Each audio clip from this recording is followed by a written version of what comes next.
Hey YouTube, we're on chapter 3 of Red Sprite. Yes. When we last left off, my boy Tatsu just rammed in there, saving all the rest of the Thunder Core users, aka the experiments of war. And basically, he has a new plan objective. Now, in this chapter, we go through some of his background of why he named this ship the Mag Magonia, something like that. I'm sorry, my pronunciation is horrible for certain words. And he named his ship this because the Magonia was basically a tale of an island that a island that flew, a island that people could live in. So he named his ship after this, and his ship is big enough that not only he saved all those individuals that's being forced to be Thunder Corps for the army, but he also had enough to. I mean, look at this ship. If you realize the bomb part, that's where the cannon shot him at in the last chapter, which is pretty awesome. However, things kind of get a little erupt because they realize everyone's in the ship, but Tatsu stood behind. So now the people on the ship that he saved start saying he's not captain. And they wanted to start a rebellion all of a sudden. I'm like, this guy saved you, and now you want to start talking crap? Come on, Tatsu didn't have to save you. He could have just got Mono and left. I don't know. And the fact that he basically he stood back because during these parades, the army parades, the channels and the TVs and the radios, they can't be changed. Well, they can't be interrupted. So Atatsu took this opportunity and he stayed in front of the cameras, in front of the crowd, in front of those generals. See those generals all in the back? They're the main villains apparently.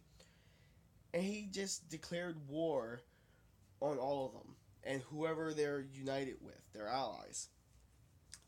He legitimately declared war on a big portion of the world because basically not only the Thunder Core users are discriminated against, they're also basically forced into war.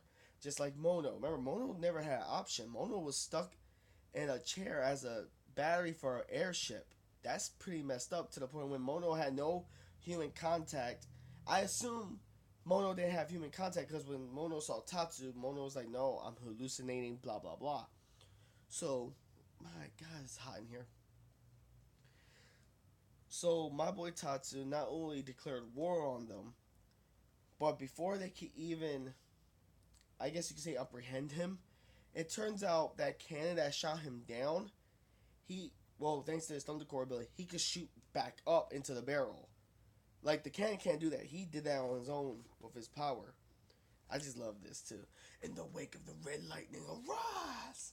And that's when he shoots himself back up the cannon, which is pretty badass. And you can kind of tell it was his doing because you see his core lightning is now connected to the ground. It's streaming up to where the cannon's at. So that's pretty awesome.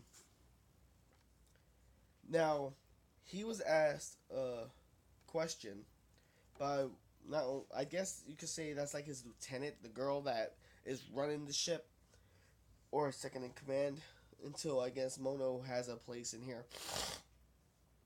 And she asked, how come you didn't take this opportunity and defeat those leaders? They were right there.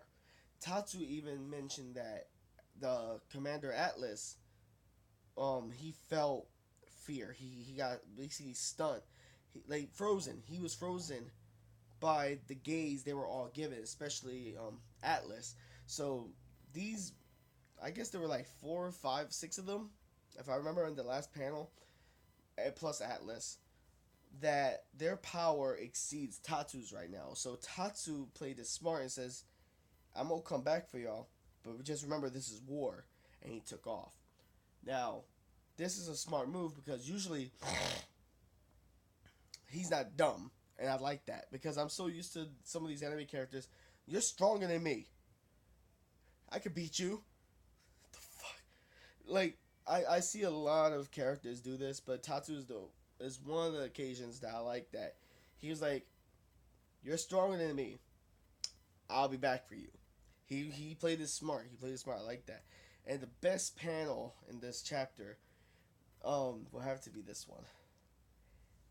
Like, even though he knows they're stronger than him right now, he doesn't care. He says, "My blood's boiling. I'm ready. I'm ready to do this." And it's freaking awesome. And I can't wait for the next chapter. If you like this chapter, let me know what you liked about it. If you didn't, let me know as well. Personally, I liked it. It didn't have as much action as the last two chapters, but that's good because not only we got character development, we got information on what's the name of his ship and why is it that name.